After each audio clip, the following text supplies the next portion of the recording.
மிருக ஜாதிகள் வந்த நாட்டை அழிப்பதா? இடத்தை நம்பை தொடர்ந்தேன் கடைகளை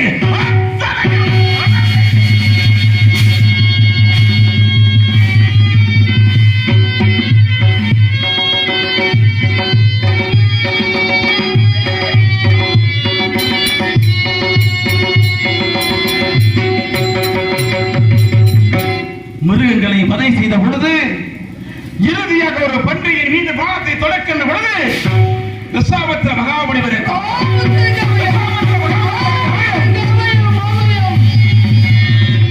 ஆண்டவா, இறைவா, எம்பெருமானே, அப்பொழுது கூட இந்த பாவிக்கு இப்படி ஒரு நிலை வரும் என்று நான் கொஞ்சம் கூட நினைத்து கூட பார்க்கவில்லை.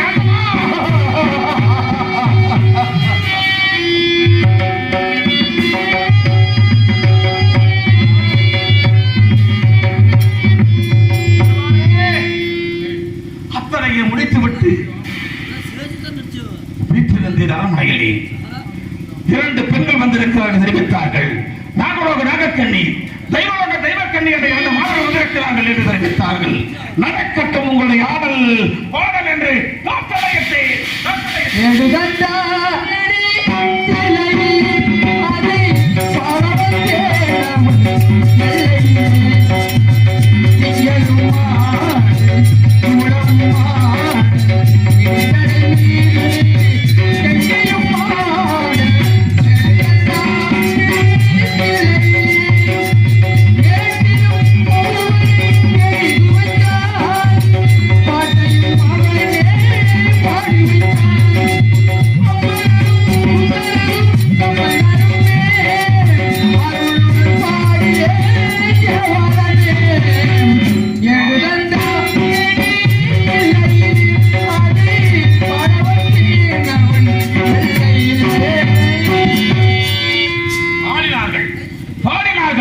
அன்னவர்களுக்கு வேண்டிய ஆடை ஆபரண பொருள் போல் அத்தனையும் வாரி கொடுத்தேன். என்ன தெரிவித்தார்கள் தெரியுமா? மன்னர் மன்னா, நீங்கள் கொடுக்கின்ற ஆடை ஆபரணம் பொருள் பொருள் அத்தனையும் எங்கள் உடன் பிறந்தது, எங்களுக்கு வேண்டாம் என்று மறுத்தார்கள். பிறகு உங்களுக்கு என்ன வேண்டும் என்று கேட்டேன். மன்னர் மன்னா, உங்கள் பட்டத்து தேவியால் சந்திரமதியாரை போல எங்கள் இருவரையும் திருமணம் செய்து கொள்ள வேண்டும் என்று கேட்டார்கள். சத்தாளிகள், இறைவா, ஆண்டவனே, தன் தாரம் தவற வாரங்களை தாயாகம் தங்கையாக பாவிக்கக்கூடிய தம்பங்களை பார்த்து என்ன வார்த்தை தெரிவித்தார்கள்?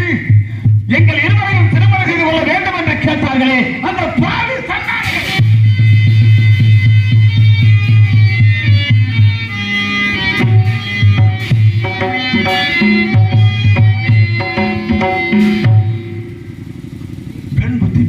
என்று சொல்வார்கள்.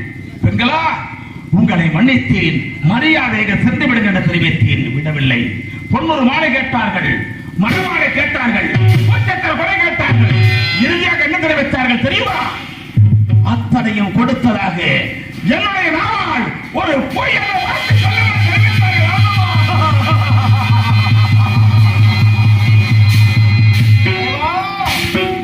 என்ன வார்த்தை தெரிவித்தார்கள்? சத்தியமே கதி என்று வாழுகின்ற இந்த பாவி சண்டாளனை பார்த்து ஒரு அபத்தம் என்ற வார்த்தை சொல்ல சொன்னார்களே என்று அன்னவர்களை அழைத்து, அமைச்சரை அழைத்து, சமக்கால் அழைத்து விரட்ட செய்தேன்.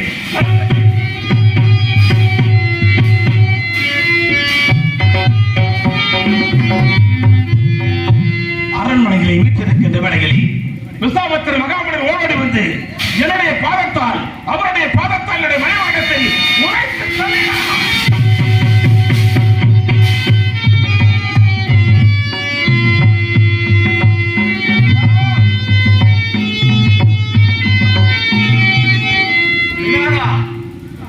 சுவாமி, ஐயனே, அடியலுக்கு நான் என்ன குற்றம் செய்தேன்? எதற்காக என்னுடைய மணிமகனத்தை உதைக்க வேண்டும் என்று கேட்டேன். அரைச்சந்திரா, என்ன குற்றமா? என்ன குற்றம் புரியவில்லையா? என் மனதிற்கு அடியன் எந்த குற்றம் செய்ததாக தெரியவில்லை என்று தெரிவித்தேன். அரைச்சந்திரா, உம்முடைய குற்றத்தை நான் பொறுக்க வேண்டுமே. ஆனால் நான் அனுப்பிய பெண்கள் இருவரையினை திருமணம் செய்து கொள்ள வேண்டும் என்று கேட்டார்.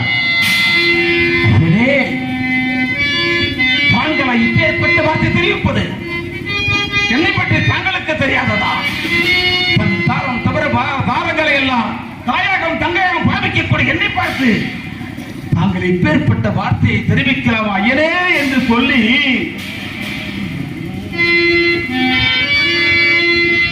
ஐயா என் கண்ணை வேண்டிலும் ஈகுவேன். என்றால் உடம்பிற்கு சிரசியை பிரதானம் என்று சொல்வார்கள். அந்த சிரசிலே முக்கியமான உறுப்பு கண் என்று சொல்வார்களே, அப்படிப்பட்ட என் கண்ணை வேண்டிலும் ஈகுவேன். நான் காக்கின்றேன் இந்த மண்ணை வேண்டிலும்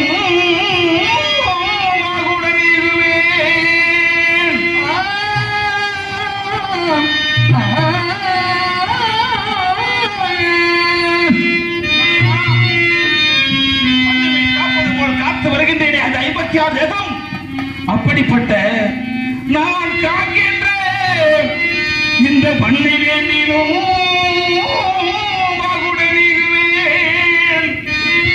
பண்ணை வேண்டிய நீங்கள் குல மாதலை வேண்டினேன் ஐயா ஐயா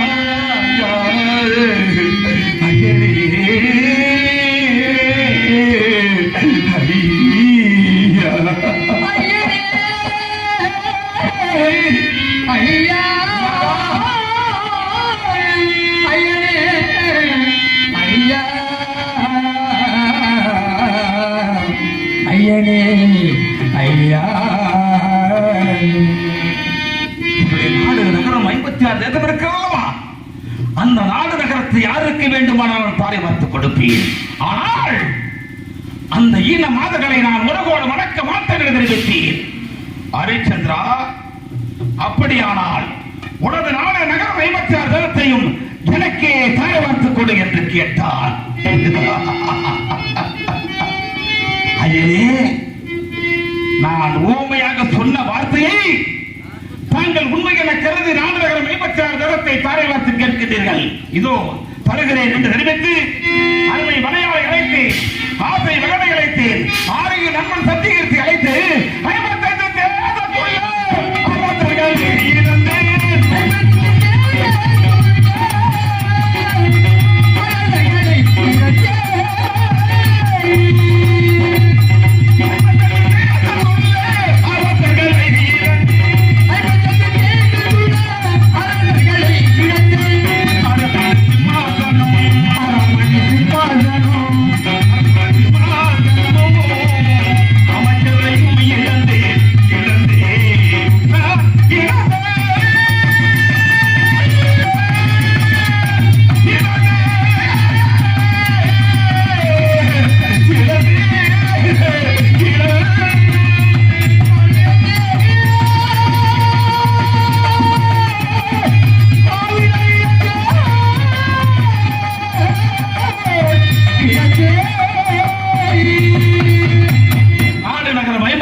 அவர்கள் மன்னவருக்கு தாரை வார்த்து கொடுத்துவிட்டு புறப்பட்டேன். அன்னை தேசம் செல்கிறேன் என்று புறப்பட்டேன்.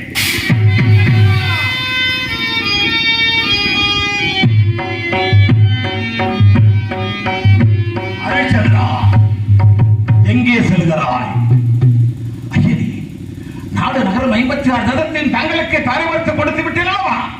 இந்த நாட்டிலே எனக்கு இருப்பதற்கு என்ன அழகதை இருக்கிறது? ஐயனே, அன்னை தேசம் புறப்படுகிறதை வைத்தேன். ஹரிச்சந்திரா, ஆண்டவனால் யாகத்திற்காக வேண்டிய திரவிய 41 திரவியத்தை திரை அடைக்கல் பிடித்து சென்றவா? அந்த திரவியத்தை கொடுத்து விட்டு செல்லடா என்று தெரிவித்தார். ஐயா, நாடு நகரம் 56 தேசத்தையும் தாங்களுக்கே தாரை வார்த்து கொடுத்து விட்டேனே, என்னிடத்தில் பொருள் ஏது ஐயா என்று தெரிவித்தேன். ஹரிச்சந்திரா, தாரை பார்க்கின்றவர்கள் என்ன தாரை பார்த்தாய்? தேவாலயம், தேவாலயம், கிறிஸ்தவாலயம், தண்ணி தொட்டி, பூங்காவனம் நீங்களாக என்று சொன்னாய். ஆனால் முனிவருடைய திரவி நீங்களாக என்று சொன்னாயா? இல்லை, இல்லை, இல்லை, இல்லை. மன்னாதி மன்னர்களுக்கெல்லாம் மன்னனாக இருந்த இந்த பாவினான் மாபெரும் தவறு புரிந்து விட்டேன் ஐயா, மாபெரும் தவறு புரிந்து விட்டேன். அப்படியானால் ராஜகட 48 தொடை கொடுங்கள். எப்படி அந்நிய தேசம் சென்று திரவியத்தை கொடுத்து விடுகிறேன் என்று என்று சொல்லி புறப்பட்டேன்.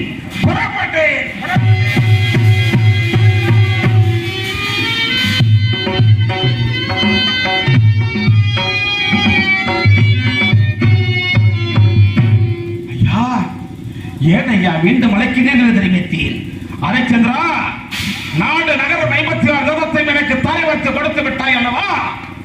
நீ அணிந்திருக்கின்றாய் ஆடை ஆபரணம், அது யாருக்கடா சொந்தம் என்று கேட்டார்.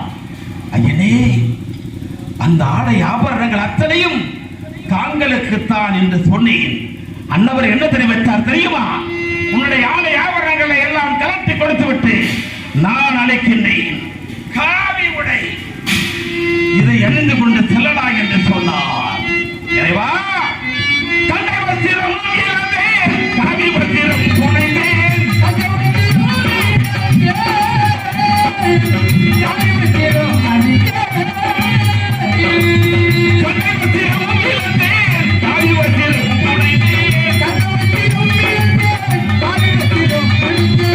இன்று நான் சுடுகோலே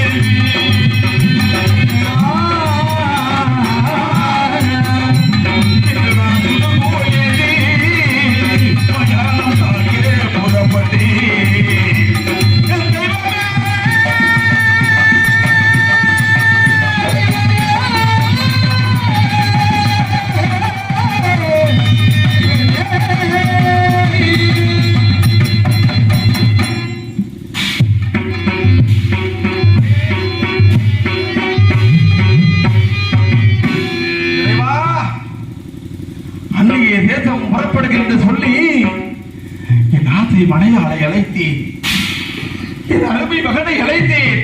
பிராணபதி, அண்ணவரிடத்தில் ராஜகிட 48 நாள் தவணை பெற்று வந்து விட்டேன். அம்மா, வாருங்கள், எப்படி என் மண்டிய தேசம் சென்று முனிவருக்கு சேர வேண்டிய தெரிவிக்க கொடுக்க வேண்டும் என்று சொன்னேன். ஆனால் என் மனையாளை என்ன தெரிவித்தார் தெரியுமா? சுவாமி பிராணபதி, எப்படி எனும் தாங்கள் புறப்பட்டு சென்று முனிவருக்கு சேர வேண்டிய திரவியத்தை கொடுத்து விடுவோம் ஐயா ஐயா என்று சொன்னாலே.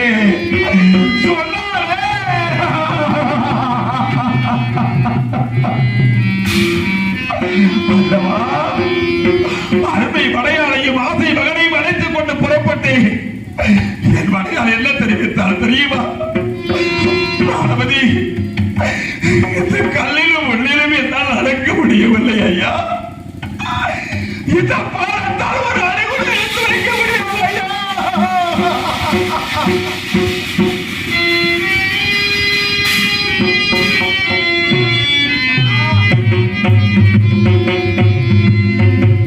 மட்டுமா, உலகால பிறந்த ஒரே மகன், பச்சளம் குழந்தை பாலகன், 5 வயது தெரியாத பாலகன் என்ன தெரிவித்தார் தெரியுமா?